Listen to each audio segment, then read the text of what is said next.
Okay, well, come back to this Dhamma sharing then. All right. Remember we talked about the right kind of mindfulness last week on Skype, right? On Skype. We talked about the right kind of mindfulness. So we come to the the first part, contemplation of the body. So this contemplation of the body is actually trying to extend the practice further to the mindfulness of our posture. Last week we talked about the breath, right? Remember the breath? So that's, the breath belongs to the physical part. So now we go a little bit, we expand and extend this scope. So we go to the contemplation of the body. So extends this further practice. So remember when we talk in the meditation session, I said you become mindful of this whole body, you have this whole body awareness, and that means you're putting your mind into this feeling of this body. So one of the things that you can use is feeling your posture, the way you are sitting or the way you're walking. And for those people who have actually joined me in longer meditation courses, when we do walking meditation, remember I say, okay, you're aware of the steps, the steps, are your steps actually, dragging, or you are thumping like a big little elephant, or you are actually walking very mindfully and you are aware that every time you lift up and you put down, you lift up, you put down.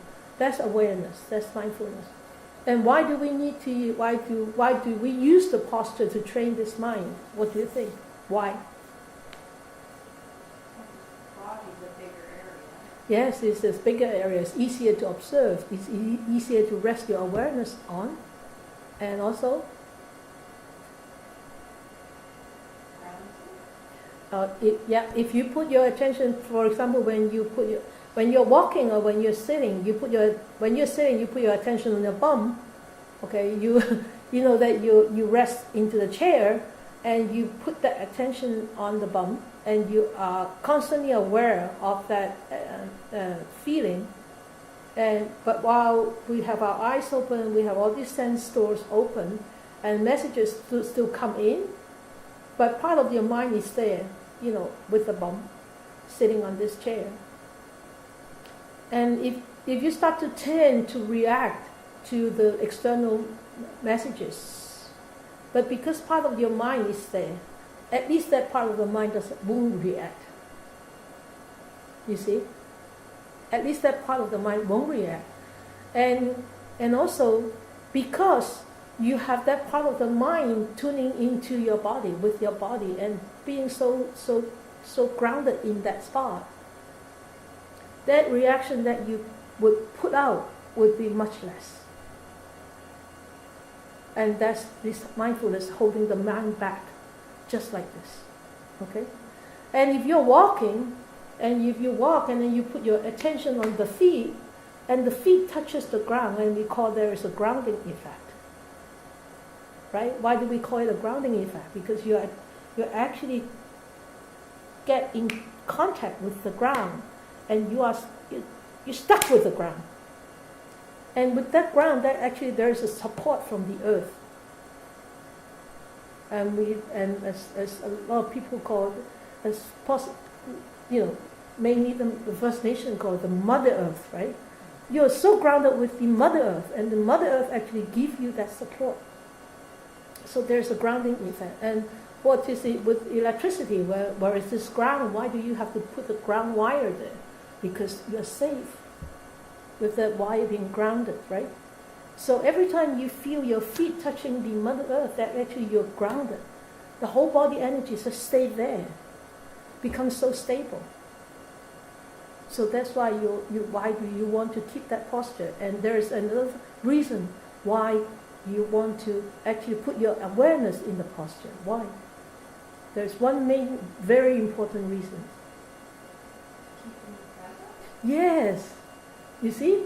She doesn't have that written in her homework. It's from her mind. Yeah, because the only time that you can be mindful of your body is right here, right now. This is the only moment. Not in the past. You can think about it in the past. You can have memory of the past. You can think about the future and worry about the future or have dreams about the future. But the only mindful moment that is possible is right here, right now, right here, right now. Okay? That's why whatever you're sitting or walking, that posture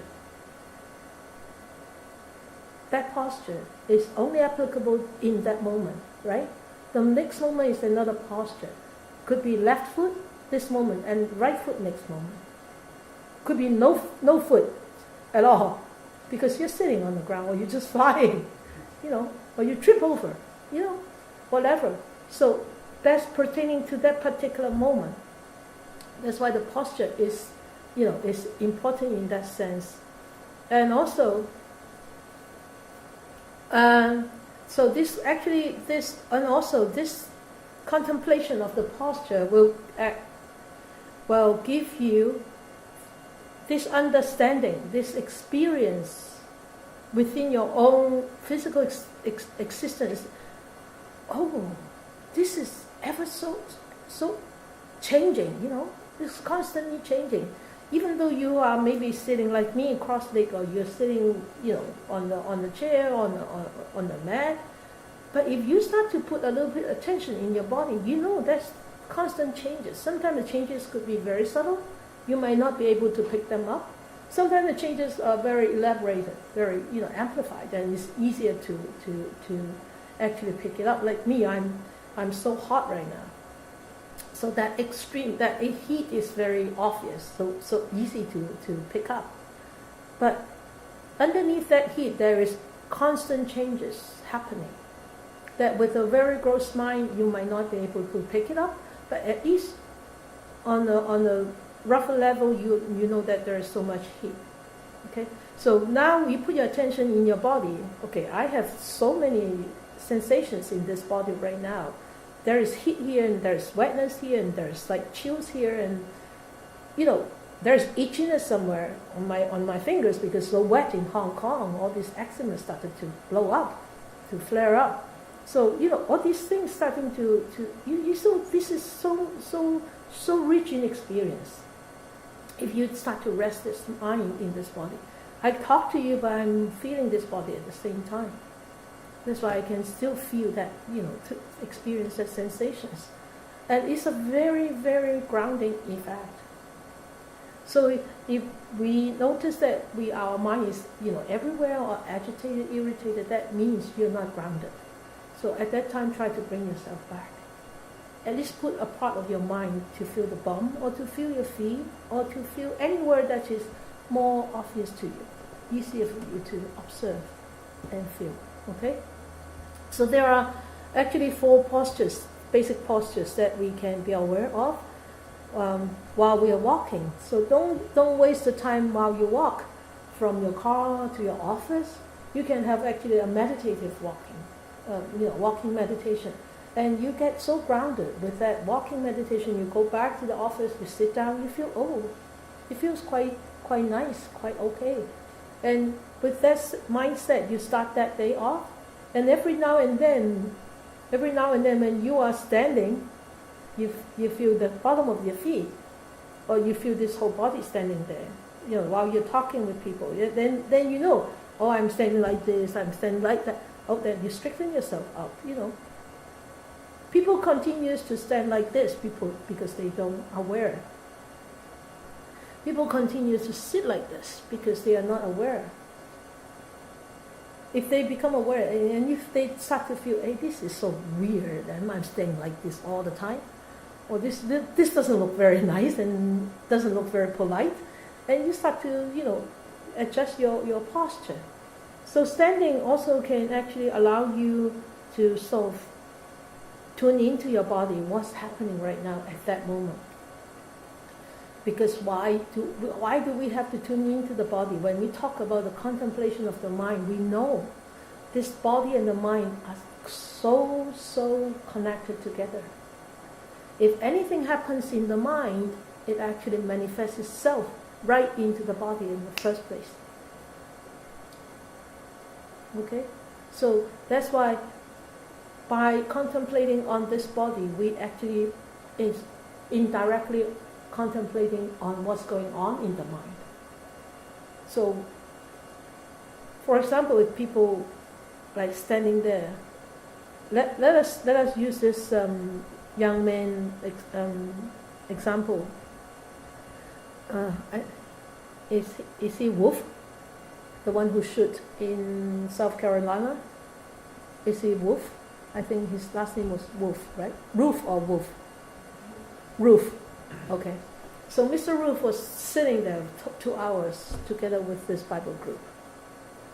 If he could sort of just coming back to a little bit more senses to keep on watching himself and knowing that there is this mindset coming up, this hatred, this anger or wanting to shoot, if he has before developed the right view and the right thought in his practice, even though at a moment when he wanted to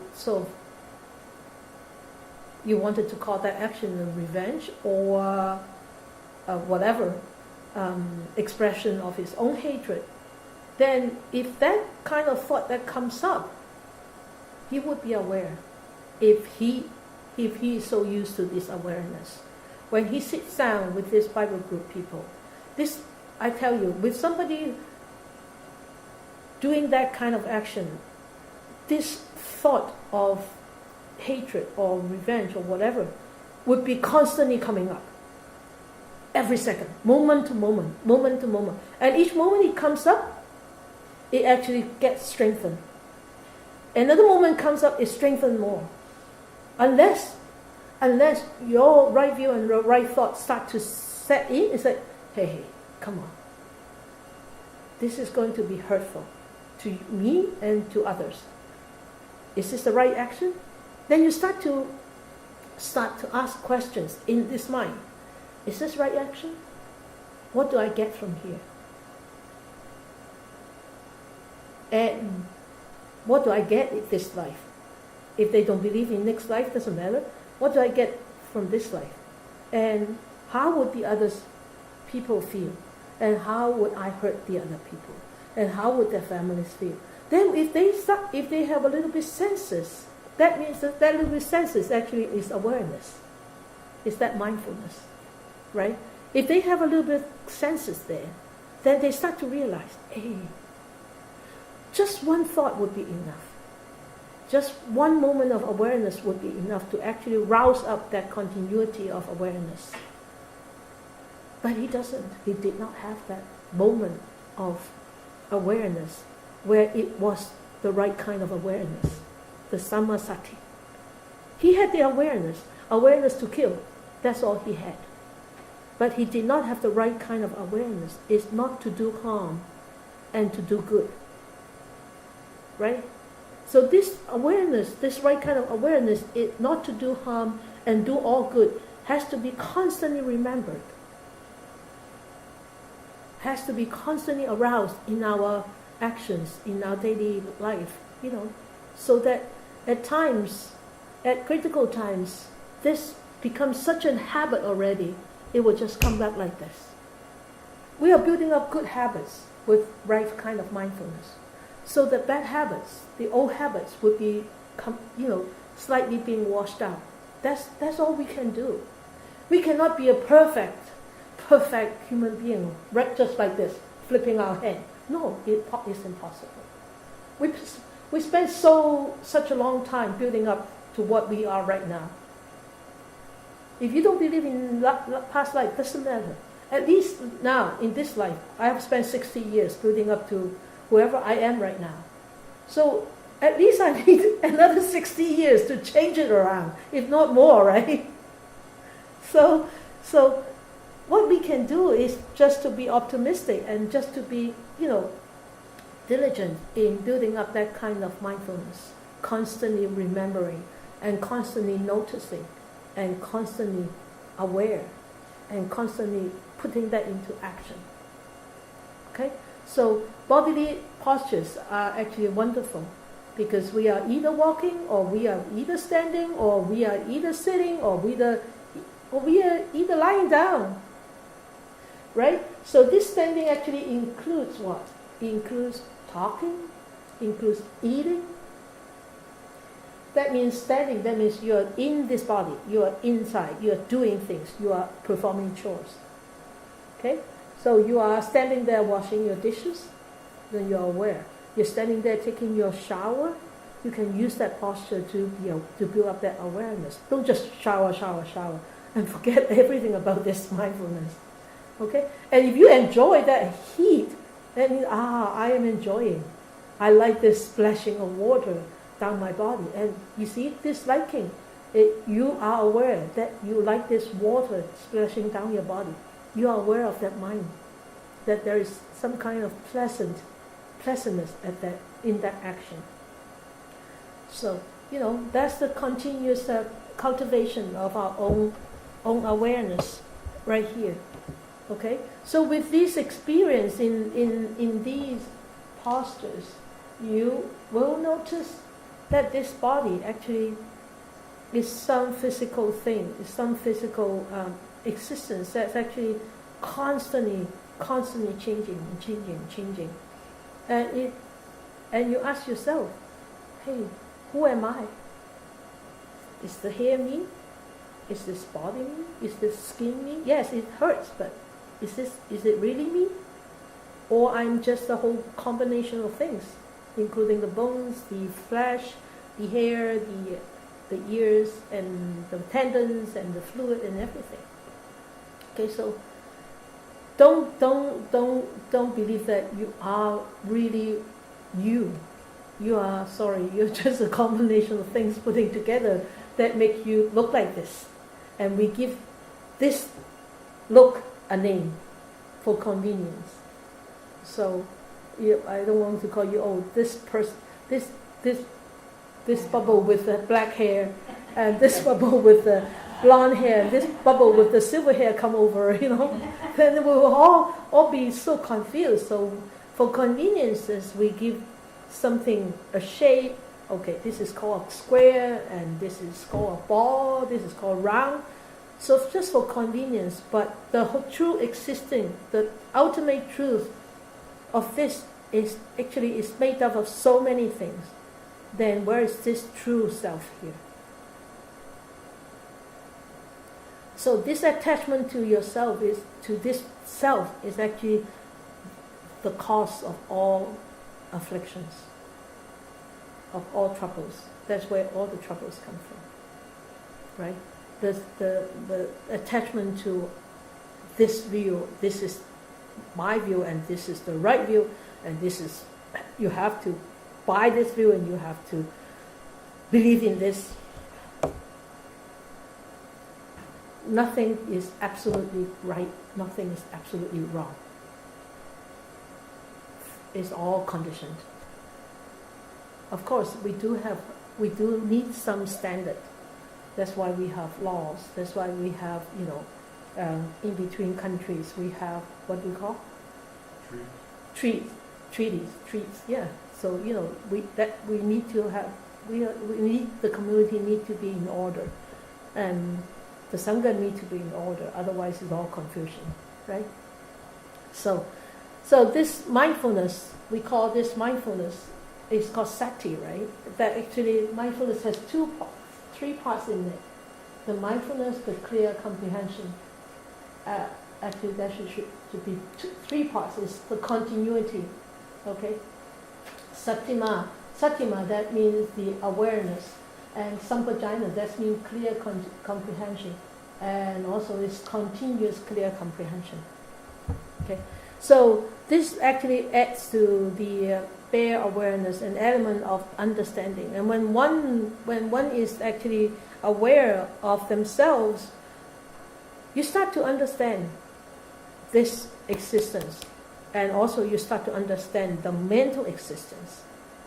If you start to have this clear comprehension, continuous clear comprehension and continuous awareness, you start to have this clear comprehension. Remember, this mindfulness is the right kind of mindfulness. The right kind of mindfulness has to rest on the right kind of view and the right kind of effort and the right kind of thought. It's not just simple mindfulness. A girl walking on the wire, she is very mindful, because she has to be very mindful in order not to fall and kill herself. But is that the right kind of mindfulness? No. The right kind of mindfulness is the mindfulness that can help us to liberate ourselves from our own afflictions, from our own ego, from our own attachments, which lead to all miseries and all difficulties. Yeah? Mm-hmm. Right? Okay. So when we perform an action, we need to perform it with an understanding, we need to perform it with an comprehension. That's why people use action as a meditative tool. You have, I don't know whether you have heard of this moving meditation. So there is a Theravada monk who is actually very good in this, and he teaches moving meditation. So they sit like this with the hands on the lap, and then they go like something like this, and this. So you are aware of this action, and then they go like this. The whole hour they go like this. Just with their hands. With the hands with the hands and the arms. And of course they have walking meditation. So when they have walking meditation, they walk very slow, like this. They walk like so, like this, and the whole foot down, and then this foot like this, like very, very, very slow motion. Because they wanted to be aware of each action. So, but I think that is so unnatural for myself. I cannot walk like this, I probably will fall. and when they eat, they go like this.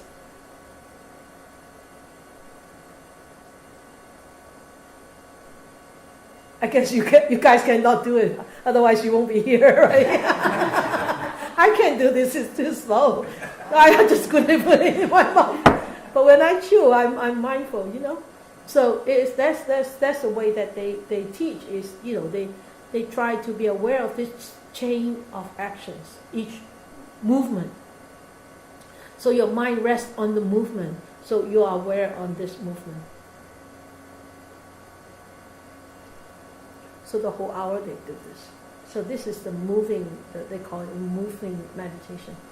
So, but we have to understand the purpose of the action. Why do I need to do this? Now, for example, when I talk, my hands flies all over the place, because that's the way I express myself. So do I understand the purpose of this action? I don't think about this. But I'm aware my hands are moving, because that's the way I express myself. And sometimes when I'm nervous, I move more. And when I'm nervous, when I move, there is kind of tightness in there. So I don't know the purpose of these actions, of this movement. And also is, you understand which is the most efficient means to achieve the aim. That means, yes, this is what I want to do. And for example, if I want to settle down on my mat, get settled, and you need to juggle around, and this, when juggle around, I'm trying to find a way that I feel most comfortable.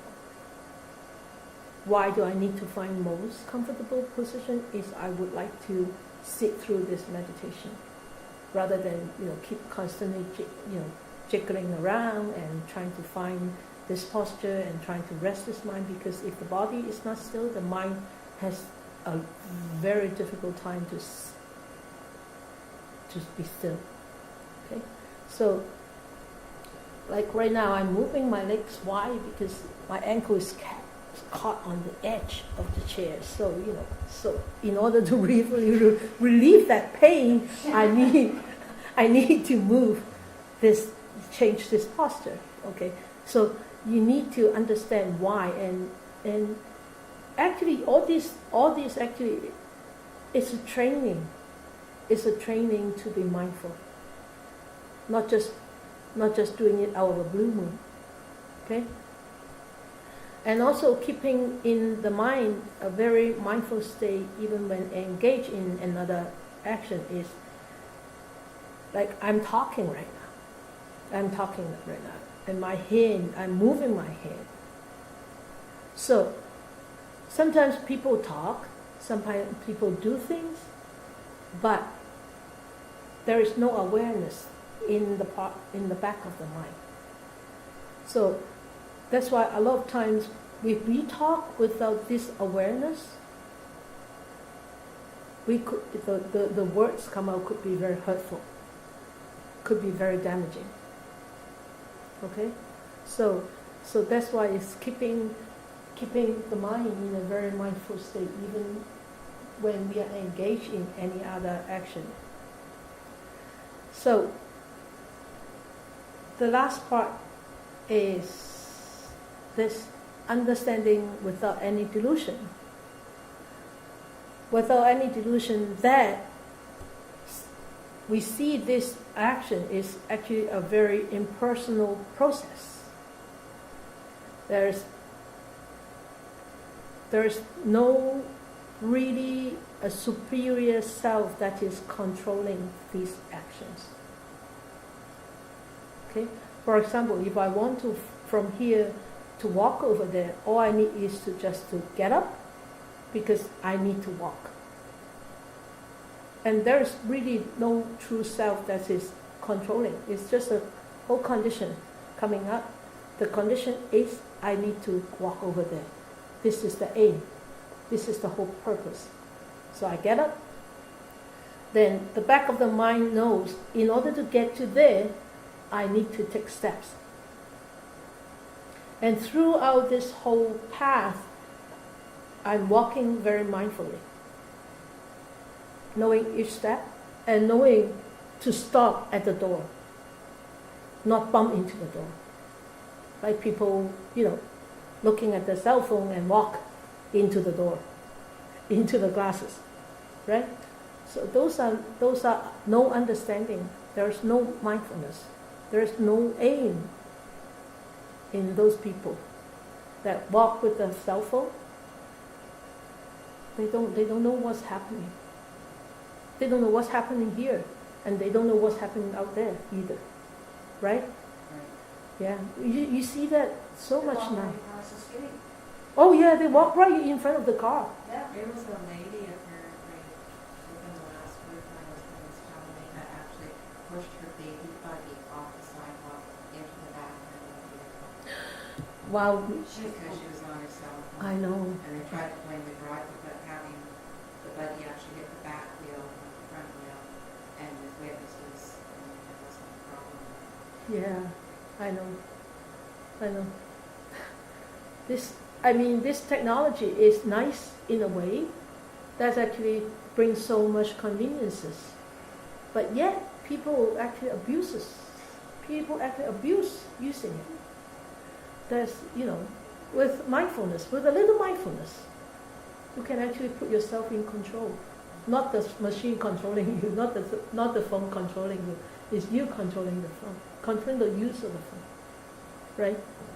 So that's the clear comprehension. The more you're aware, the more comprehension you will have, right? So continuation with this contemplation of the body is this meditation on this unattractiveness of the body, which is very difficult to believe. No? Why not? If you break the body down, it's not really pretty at all. But your body is so intact, though. Your body is so intact right now. Okay, all right. Okay. Actually, why did the Buddha teach this meditation? It's actually a lot of our craving actually comes from the infatuation with the body. right? So people like, when we get old, we dye our hair. Yeah, okay. And when we get, thin, we buy new clothes. When we get bigger, then we buy new clothes. And because in this form, we actually sometimes get so infatuated with this body. But what he meant is actually in the form of actually sexual desire. Sexually, this body is very attractive. Sexually. That's what he actually meant. Not just superficially, but with the back, there is in intention. There is this strong lust, strong sexual desire thing. So that's why some meditation teacher would say, you sit there and you bring your awareness back to this body, and you notice this body is sexually not really attractive. But why we think that this is very attractive? Because there's so much craving at the back of the mind. Okay? So, the degrees of perception of the body is sexually attractive. And also, the Buddha said, because the sexual drive is actually a manifestation of strong greed and craving. So, with this craving in the back of this mind, there is a very strong cause of creating a lot of dukkha. Dukkha, that means dissatisfactions and miseries and sufferings. And in order to release ourselves from this dukkha, from these sufferings, we need to realize the cause of the dukkha. And if we do realize this cause is because we are so think that this body is so sexually attracted, that means we need to actually reduce this thought and bringing to light this awareness. This body is just a body. This body is nothing extravagant. It's just conditions that put together. And so this whole meditation actually aims at training the mind to observe this body in its real nature. And why all these sensual pleasures or sensual desire actually falls and rise together with this perception, the eye perception, the feeling perception, right? The feeling, or even people like to smell the body. And because through the smell they feel this is attractive, right? And touching, or even maybe people like to lick the body. I don't know. Through all these sensual desire, that actually comes. It actually comes with perception of these sense doors. So if it arises with you, oh wow, this is so nice. If it passes, oh I miss it. That's why people have problem with people who have a very strong sexual desire. They tend to repeat these over and over and over again. Not necessarily physically they express themselves. Sometimes they do need to actually deal with this in a different way. They may be able to contain themselves physically, but they may find ways to deal with them. Otherwise, looking at porn movies, right? They don't express these actions with another individual, but they may, go into porn movies or watching on the internet or listening to tapes, whatsoever. It's all through these perceptions of the senses. It's nothing else. So don't fool yourself by these five senses. I don't mean to ask you to stop having a sexual life with your partner. It's not that. But having at the back of the mind is why the Buddha actually taught us this is helping us to actually counter this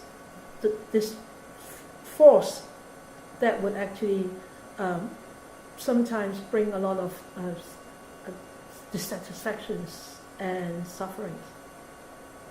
And so that's why he actually taught on this, the contemplation of these 32 bodily parts. And you see, who are we? What are we? Physically. Okay, these are actually, I just put down, one with all these. It's really not meant to be like this, but I just want to have it a little bit more organized. So the 32 bodily parts, the head, the hairs, head hairs, body hairs, nails, teeth, skin, flesh, sinews, and bones, marrow, kidneys, heart, liver, lungs. That whatever you can find in your body is all stated in here, in these 32 bodily parts, which he actually mentioned. He actually taught in the Mahasatipatthana Sutta. That means the contemplation, the 4 foundations of mindfulness. So this is the second foundation, right? The first foundation, the foundation of mindfulness on the body. So the contemplation of the body. So these are the 32 parts, the 32 bodily parts that we actually, he actually taught us how to observe. And it's actually quite difficult. Some of these are actually, you have to have very deep meditation in order for you to actually start to really can contemplate on this, especially like spleen, like stomach contents, the brain, even the bodily fluid inside, the pus, the blood. Well, blood, sometimes you could feel this oozing through. The sweat is easy. The fat, how can you sort of distinguish from beneath the skin? There's this whole 3 millimeters of fat, and then there's this flesh. So it's all quite difficult with these 32 body parts. But there are actually meditation teachers teaching on this contemplation of 32 bodily parts. For me, I find it easier to actually just feel the skin, the flesh, and the bones. So, maybe one day I could actually teach this contemplation on the skin, on the flesh, and on the bones. And I think that is good enough, together with other meditation techniques on the meditation on the feelings part, like the mental feelings and the physical feelings. Together with those, I think that's enough for this life to actually to pursue on. Okay. So the whole thing on contemplation of the body is actually not to actually arouse any hatred towards this body.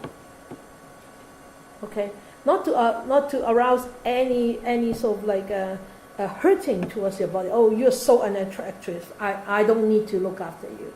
No, that's not the whole purpose of teaching this meditation to us. The whole purpose is actually teaching us to arouse detachment from this attachment to find this body so sexually attractive. Okay? Understand? Find it logical? When you start to look at this body, you start to feel, especially when we're getting old, we're all getting old. So the bones, my back is killing me this few months, is constant severe pain in my back. When I notice, and I just have to tell myself, you're getting old. You're 60-year-old, and the bones are giving. And that's normal. So I observe the bones. I feel that bones. I feel that hardness is very different from before. And the strength that it can actually stay straight is really diminishing. And I don't have any disgust towards that back. I do not hate it. But I realize, okay, This is what it is. And I don't say, okay, you have to keep straight all the time. You have to keep straight all the time. Then it's killing me to keep straight all the time, right? Okay, I allow it to drop a little bit. And I allow it to straighten up a little bit. I just keep on changing this posture, but being very, very aware. And accept that this body is going down the hill. This is a fact. And so, with this acceptance, and then I try, and actually at that moment, there's detachment. There's detachment from this body, because I don't force it to become what I want it to become. And this is what it is. Okay, I'll try to do some exercise. I'll walk. I'll do some prostrations, and see if it would sort of, deteriorate slower. Not say that it won't deteriorate. It will definitely deteriorate. That's a fact. I know. And I know all these wrinkles are coming. And so this is sexually not attractive at all. All these wrinkles. You have none. Doesn't matter if I do have plenty. Doesn't matter. No. It's just this is just the part. There's a body part that will go through changes. That's all. Okay. So let's see how many slides do we have. I have 4 more slides. I don't think we can finish. But the next part we will talk about is next week. We'll talk about this 4 great elements. The 4 great elements, that means the 4 great elements that make up this whole body. Maybe we could go on with this a little bit. So, what are the 4 great elements, right? Okay, Javid. Huh? Fire, water? Yeah. Mass, body, Earth. Yeah, mass, body, earth. You say it all. You say it all. Okay. So the earth element, then the water element, the fire, and the air. Some people call it the wind, and some people call it the fire. Doesn't matter. We use this earth, water, fire, and air. So with these 4 elements, there are actually 4 characteristics, right? The quality that actually attached to these 4 elements is, so earth with solidity, that this earth is solid, like mass, like the flesh is solid. Solid in not a sense hard, okay? Solid in the sense is a mass. And then this mass holds the fluid together, right? But the fluid flows, right? It moves around. So there's fluidity. It flows through the mass. When this flows through the mass, you will have heat. Okay? That heat actually is natural. It comes by itself. Sometimes. And sometimes it comes more. Sometimes it's created by this fluidity in this mass. Okay? And then with this fluidity, and with all this interact together with each other, there is air. There's air. When there's wind, there is oscillation, right? With wind blowing. You feel there's movement here. It's movement. And there's oscillations, there's a vibration. So, solid. So the earth, the organs, the tissues, the tendons, the bones. That's why, that's why I said you can actually feel the solidity in the body is the flesh, the skin, the bones. Okay? And then the fluid, the bodily fluids, all right? The sweat, the phlegm, and then the heat, the body temperature, whether it's cold or whether it's warm. And then the air, the respirations or the gas inside our body. Okay?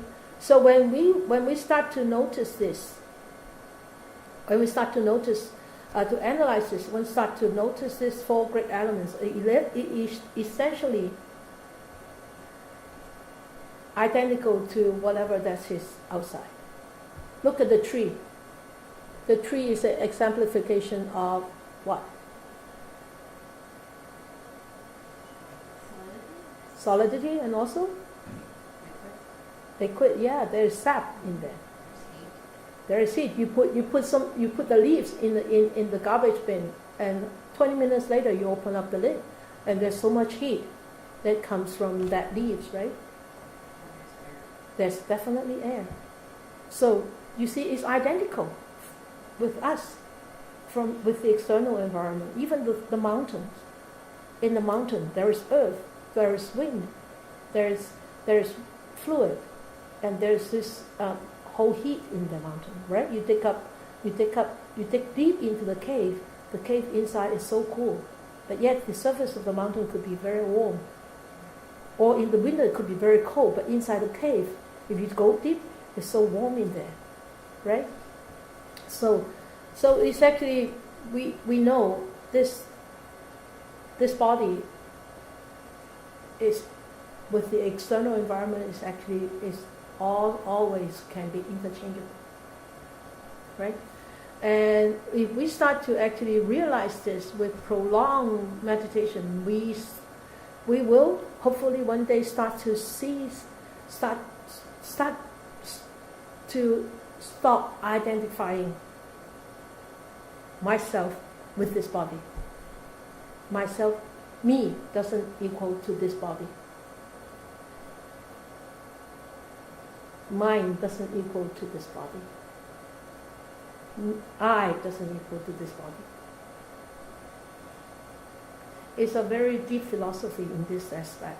Okay, this self philosophy, but this is the whole purpose of contemplation on these four great elements.